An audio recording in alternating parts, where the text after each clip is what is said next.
the woman in room 14, and what her husband did not know. My name is Vivian. I am 71 years old, and I want to tell you something before we go any further. I have never had dementia, not a single day in my life. My short-term memory is sharper than most people half my age, and I have the crossword puzzle scores to prove it. But for 43 days, my husband of 34 years told everyone who would listen that I did. He told our children. He told our neighbors. He told the family attorney. He said I was confused, deteriorating, a danger to myself. He said it was heartbreaking. He said he had no choice. He had plenty of choices. He just made all the wrong ones. Let me back up. My name before I married Gerald was Vivian Marchetti. My father was a property developer in this city for 40 years. When he passed, he left me a portfolio of commercial and residential investments held in a trust under my name alone, established specifically so that no future spouse could claim them. My father was a generous man, but he was not a naive one. Grandma always said, a man who builds a house on someone else's land should never forget whose name is on the deed. Among those properties is the Marchetti Care Residence, a private nursing facility with 26 rooms, a full medical staff, a garden courtyard, and a reputation for being one of the finest elder care facilities in the county. I helped design the rehabilitation wing in 2009. Every single member of the senior staff has known me for at least a decade. My photograph hangs in the lobby next to my father's. That is where Gerald put me on the 15th of February. He drove me there himself, told me it was a short stay for observation, kissed my forehead in a way that felt rehearsed, and left. He had already called ahead, I later learned, with a fabricated medical history. He told the admissions coordinator that I had been diagnosed with early onset vascular dementia, and that I was sometimes lucid but often confused about my circumstances. He did not realize that the admissions coordinator had attended my 60th birthday party. Her name is Sandra. She processed the paperwork Gerald submitted with a completely neutral expression, walked him to the door, watched him drive away, and then came directly to my room and sat down on the edge of the bed and said, "Vivian, what on earth is going on?" I told her I did not know the full picture yet, but I was going to find out, and then I was going to need her help. She squeezed my hand and said, "Whatever you need." The mistress, the house, and the week Gerald thought he won. Gerald moved her in on a Thursday. For days after, he dropped me at my own facility. Her name was Paulette, 68 years old, recently divorced, and apparently a fixture in Gerald's life for somewhere between 2 and 4 years, depending on which phone records you believe. My daughter, Camille, found out first, not because anyone told her, but because she drove past the house and saw a woman she did not recognize pulling Gerald's car out of my driveway. Camille called Gerald immediately. He told her it was a friend helping around the house since I was unwell. He sounded calm, practiced. Camille is 37 and smart, but she trusted her father, and trust has a way of making us slower than we should be. But here is the thing. I was not waiting for Camille to figure it out. From the moment I arrived at Marchetti Care, I was gathering information. Sandra had quietly briefed the nursing staff. They treated me exactly as they would treat any resident in front of Gerald when he visited, which was infrequently and briefly. They used simple language. They responded to his questions about my mental state with carefully vague non-answers. They were, in the most professional sense, performing for him, and he believed every second of it. Grandma always said, never correct a fool who is walking toward a cliff. Just make sure you are not standing at the bottom. Gerald visited twice in the first 2 weeks. Both times he came in the afternoon, stayed less than 30 minutes, and spent most of the visit on his phone. The second visit, he brought flowers. Grocery store. Carnations still in the plastic wrap. He set them on my windowsill without putting them in water. I watched him do it and thought, 34 years, and that is what I am worth. Plastic carnations he did, not even unwrap. While he was visiting me, his phone buzzed for times. He tilted the screen away from me each time. Sandra, who was charting in the hallway with a very clear sight line, noted the times, the duration of the visit, and the fact that he left immediately after checking those messages. We were building a timeline. My attorney, Rosa, drove to the facility on a Wednesday morning in week 3. She sat across from me in the garden courtyard with a legal pad, and we talked for 2 hours. I told her everything I knew, everything the staff had observed, and what I suspected. She told me what we needed to prove it. By the time she left, we had a plan that was clean, airtight, and deeply satisfying to design. Gerald thought he had put me somewhere quiet to disappear. He had actually put me somewhere I had complete control. 43 days of silence, 43 days of evidence. Let me tell you what 43 days of careful, patient evidence gathering looks like. It does not look like drama. It does not look like confrontation. It looks like a quiet woman in a garden courtyard, reading, making calls, drinking tea. It looks like absolutely nothing. And that is exactly what it is supposed to look like. Rosa engaged a private investigator within the first week.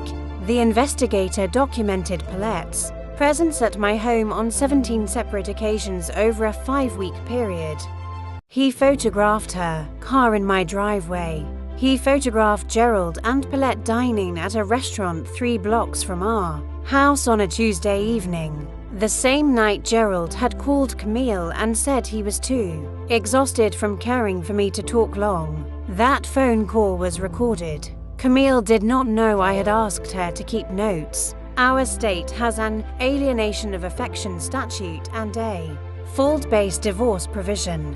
What that means, in plain language, is that adultery is legally relevant to asset division when it can be demonstrated. Rosa had been waiting for exactly that kind of documentation for years. She said later that this was the most thoroughly documented case she had seen in 30 years of family law practice. She said it almost admiringly. Grandma always said, if you are going to do something, do it completely. Halfway is for people who are not sure they are right. Gerald had also, in the weeks following my placement, begun making calls to the family trust attorney. He was inquiring about my assets. He was asking questions about what would happen to the property portfolio if I were declared legally incapacitated. He was, in other words, researching how to take everything I owned. The trust attorney called Rosa directly. They had known each other for 20 years. He said he was concerned and that Gerald was asking very specific questions. That phone call became part of the elder abuse filing because what Gerald had done was not just marital infidelity. What he had done was place a mentally competent adult in a care facility under false pretenses, fabricate a medical history, and begin exploring legal avenues to seize her assets while she was confined. That is elder abuse. That is fraud. Those are not civil matters. Those are criminal ones. And that is when it stopped being a divorce case and became something much larger. The County Adult Protective Services Office received a formal referral from Rosa on day 31. An investigator arrived at Marchetti Care on day 34. I sat with her for 90 minutes. I answered every question clearly, precisely, and with documentation. She left with a folder 2 inches thick. The report was filed the following week. Gerald did not know any of this was happening. He was busy redecorating my living room with Paulette. The morning everything arrived at once. It was a Tuesday in late March, mild morning.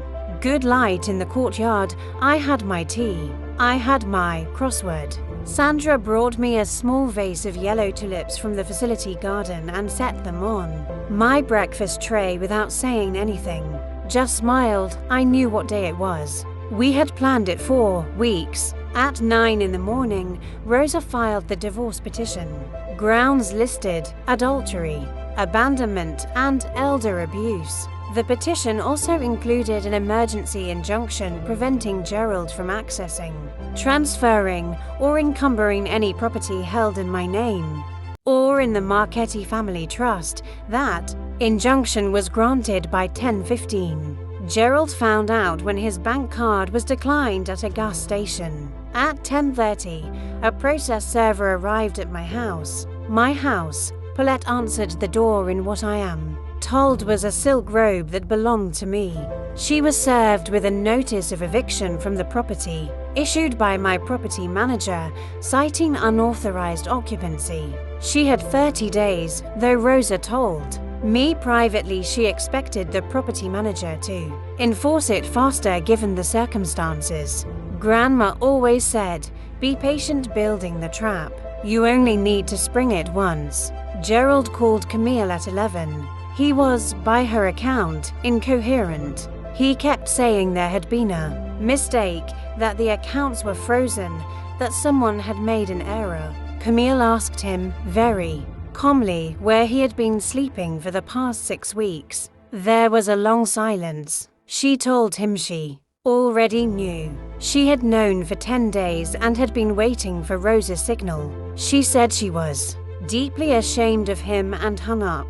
Gerald called the facility next. He asked to speak with me. Sandra told him, pleasantly, that I was unavailable. He said it was urgent. She said she would pass the message along. She did not pass the message along. She brought me a second cup of tea instead. At 2 in the afternoon, Gerald arrived at Marchetti Care in person. He walked to the front desk and demanded to see me. The front desk coordinator, who has worked here for 9 years, asked him to wait while she contacted the appropriate staff. She called Sandra. Sandra called Rosa. Rosa called the facility's legal department, which answers to me. Gerald waited in the lobby for 40 minutes before being told, in writing, that his visitation access had been suspended pending the outcome of the APS investigation. He sat in the lobby of my building and was told he could not come in. If I close my eyes, I can still picture that quite clearly. The things he lost, one by one. I want to be precise about what Gerald lost, because precision matters here. This is not a story of vague consequences. Every loss had a mechanism. Every mechanism had a reason. He did not simply lose things because I was angry. He lost things because he had spent months making choices, and choices have outcomes. The house, our marital home, which Gerald had lived in for 26 years and which he had apparently begun thinking of as his. It was not his. I purchased it in 1996, 2 years before we married, using inheritance money from my mother's estate. It was my separate property under our state's laws, never commingled. The divorce petition made this unambiguous. Gerald had no claim to it. He received notice to vacate within 60 days of the petition filing. Grandma always said, a man who moves into your house should never confuse your hospitality for his ownership. The pension. Gerald had a defined benefit pension from 30 years in corporate finance. Our marriage predated his retirement, which in most circumstances would entitle a spouse to a share. However, our original prenuptial agreement, drafted by my father's attorney in 1989, contained a fidelity clause. It was unusual for its time. My father insisted on it. Gerald had signed it without much resistance, because in 1989, he presumably did not imagine he would need to worry about it. The fidelity clause was triggered by the documented adultery. Rosa submitted the investigator's file, the phone records, the restaurant photographs, and Gerald's own credit card statements showing hotel charges during a weekend he had told me he was at a conference. The pension division was vacated entirely. Gerald would receive nothing from my marital share. 34 years, and a clause on page 9 of a document he barely read. The excess. Gerald had 3 adult children with me. Camille, our son Marcus, and our youngest, Diana. None of them cut contact on my instruction. I want to be clear about that. I did not ask them to choose, but when Camille shared the APS report with Marcus and Diana, and when the divorce filing became public record, all 3 of them made their own decisions. Gerald's calls went unanswered. His messages were brief and received no reply. That was their choice to make, not mine. Paulette was evicted from my house on day 41. 9 days ahead of the formal deadline, she left most of the furniture she had rearranged and took the items she had brought. My property manager documented everything that had been moved, damaged, or altered. The cleaning bill was added to the civil damages claim. She left a half-empty bottle of my perfume on the bathroom counter. I threw it away. Some things you do not try to recover. What comes after, the quiet, and what I know now. I left Marchetti Care on day 43, not because I had to, because I was ready. Sandra and 3 of the nursing staff walked me to the lobby. There were no cameras, no speeches. Sandra hugged me at the door and told me I was the most interesting resident they had ever had. I told her I hoped that was true. I drove myself home. The house was quiet in a way that felt new. Paulette's presence had rearranged some things, small things, the furniture angles, the items on shelves. I walked through every room slowly. I moved things back. I opened the windows. I made coffee in my own kitchen for the first time in 43 days and stood at the counter and drank it and did not rush. And that is when it hit me. I had not lost anything that was actually mine. Grandma always said, they can move your furniture. They cannot move your foundation. The divorce was finalized 7 months after the petition was filed. Gerald retained his personal savings, his vehicle, and the contents of his personal accounts. He received nothing from the trust, nothing from the properties, no share of the house, and no marital portion of any investment I held. Before or during the marriage, the adultery clause held. The elder abuse finding was included in the final record. He also agreed, as part of the settlement, to a formal statement acknowledging the false medical history he had submitted to the facility. The criminal referral for elder abuse was reviewed by the district attorney's office. Gerald ultimately received a deferred prosecution agreement, meaning no conviction, but a period of supervised compliance, mandatory counseling, and a permanent record of the investigation. His attorney told Rosa he was grateful it had not gone further. Rosa told me this with a very small smile and said nothing else. I have been asked whether I feel vindicated. It is an interesting word. Vindication suggests you were waiting for someone else to confirm what you already knew. I did not need confirmation. I knew who I was every single day I sat in that garden courtyard. I knew what I owned. I knew what was coming. The outcome did not make me right. I was already right. What the outcome did was make it official. And sometimes official is enough. The yellow tulips from the courtyard are growing in my garden now. Sandra gave me a cutting when I left. They came back this spring, stronger than the first year. I planted them near the back fence where the morning light is best. Every time I see them, I think of that garden, and the tea, and the crossword, and 43 days of being very, very patient. Grandma always said, the most dangerous woman in any room is the one nobody is watching, because she is watching everyone. Thank you for being here. If this story found you today, I hope it reminded you of something important. Your name on the deed means something. Your clarity means something. Your patience, when you use it right, is the most powerful thing you own. Leave a comment if this reached you. Share it with someone who needs it. And never, ever let anyone convince you that you are confused about what is yours.